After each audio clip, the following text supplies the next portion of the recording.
Welcome back to my channel, guys. Nextinfood. I am your diva chef, Simone Walker-Barry. Today's tutorial is all about how to make pepper shrimp mac and cheese.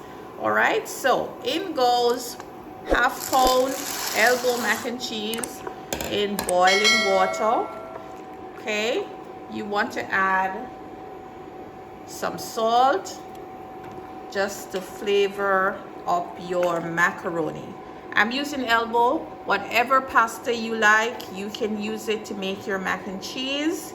All right, pepper shrimp, guys. Let's talk about pepper shrimp.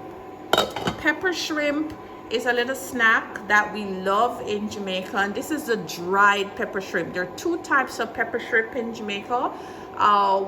Fresh whole shrimp with a hard or soft shell shrimp that we can buy on the street side and eat, or this dried one. I actually put it into my coffee grinder that I only use for spices, and I ground it up into a powder. So this one you can find at the checkout counter at your favorite supermarket or at the gas station checkout counter. And this is the pepper shrimp mac and cheese. This one is filled with umami. This one is bold. It has a subtle spice taste, and it is savory, and it is going to take your mac and cheese up to another level. Okay, so this mac and cheese is a side dish that you can have with whatever. So very excited to show you how it is done. Pasta is boiling, check. So I soon come back and show you how to make the cheese sauce for the mac and cheese.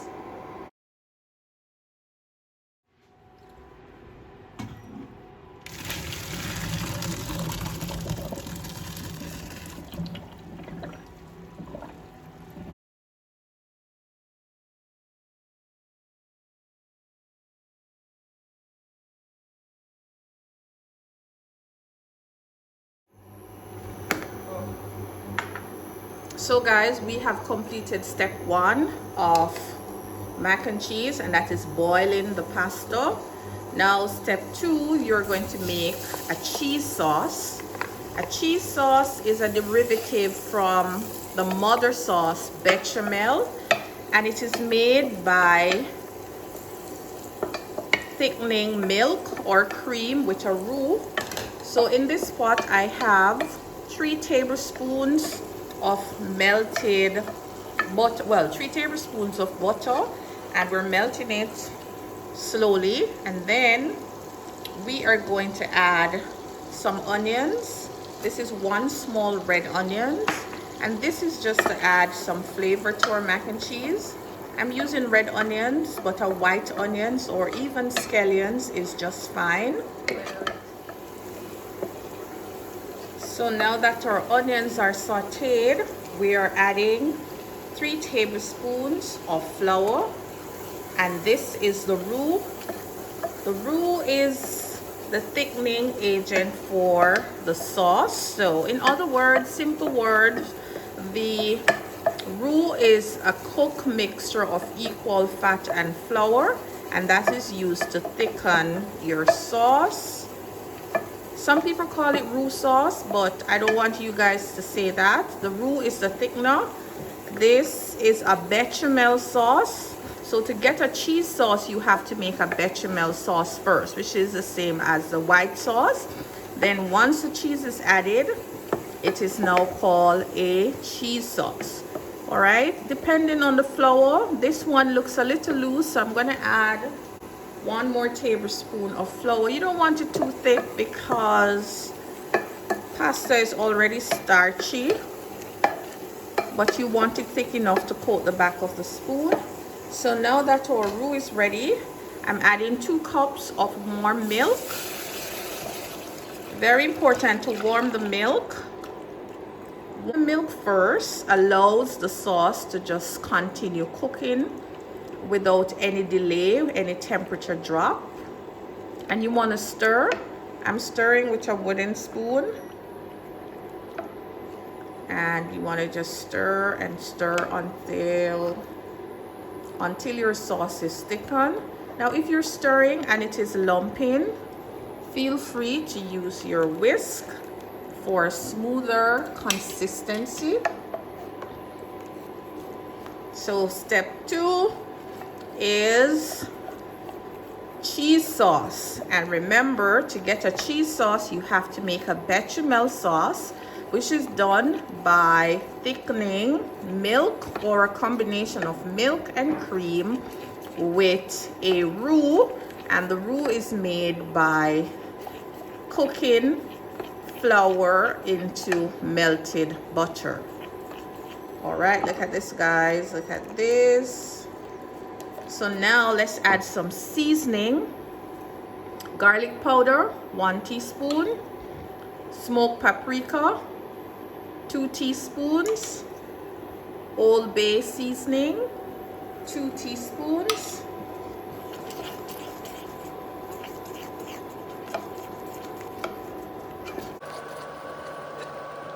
Cheddar cheese, 1 cup. This is actually a combination of cheddar and mozzarella. So 1 cup each, and in goes our cheese, and you want to mix it in until the cheese melts.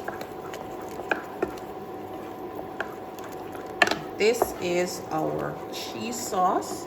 You also want to add in some cheddar cheese. This is sharp cheddar cheese. This is a sliced one because this is what I have. So you're just going to tear it up and add it to the cheese sauce. In goes some processed cheddar cheese. Processed cheddar cheese is so good in your mac and cheese. And I'm adding approximately 6 slices of my processed cheddar cheese. You give it a stir.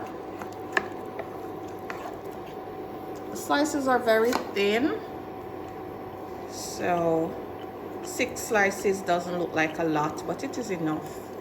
In goes the processed sliced cheese, just to make this mac and cheese even more delicious. So cheese sauce is done. Now we are going to add the star, and the star is our dried peppered shrimp, and so that goes in. And once that is added, guys, oh my god, it smells so delicious.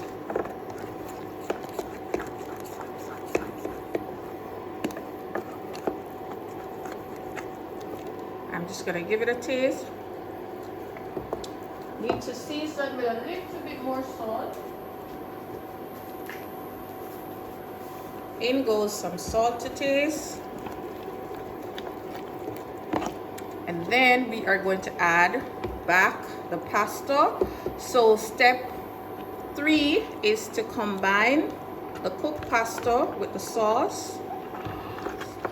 Doesn't that look amazing?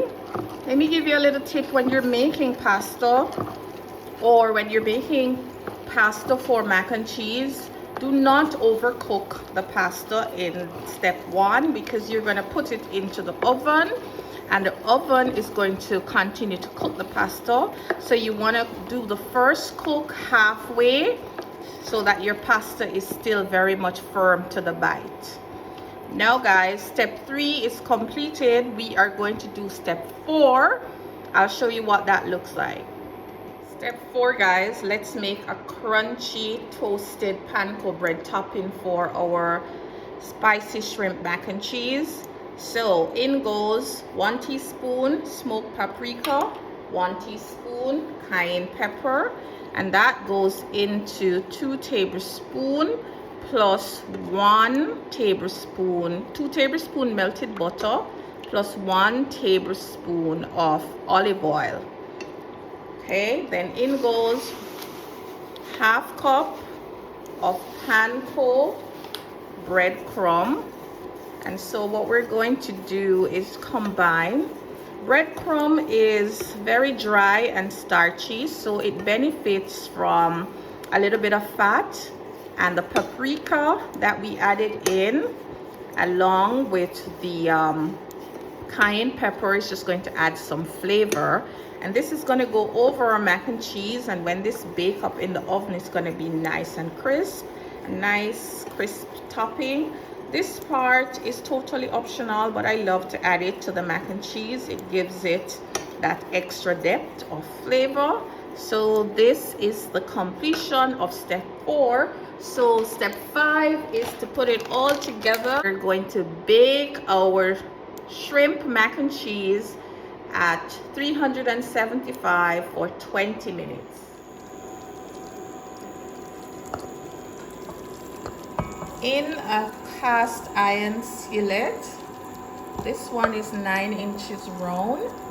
I'm just putting in all of that macaroni and cheese, and you just want to spread it out. Get it all in there, guys, all of that gooiness.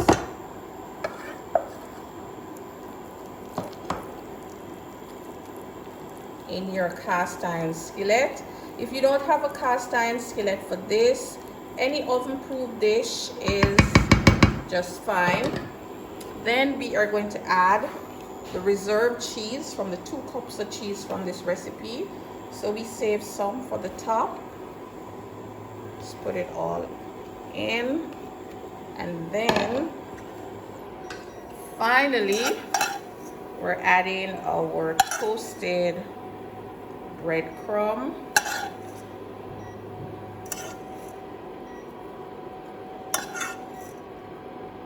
Just get it all in, and of course just spread it all out. And this is going to be baked at 350, 375, 350 to 375 for approximately 20 minutes.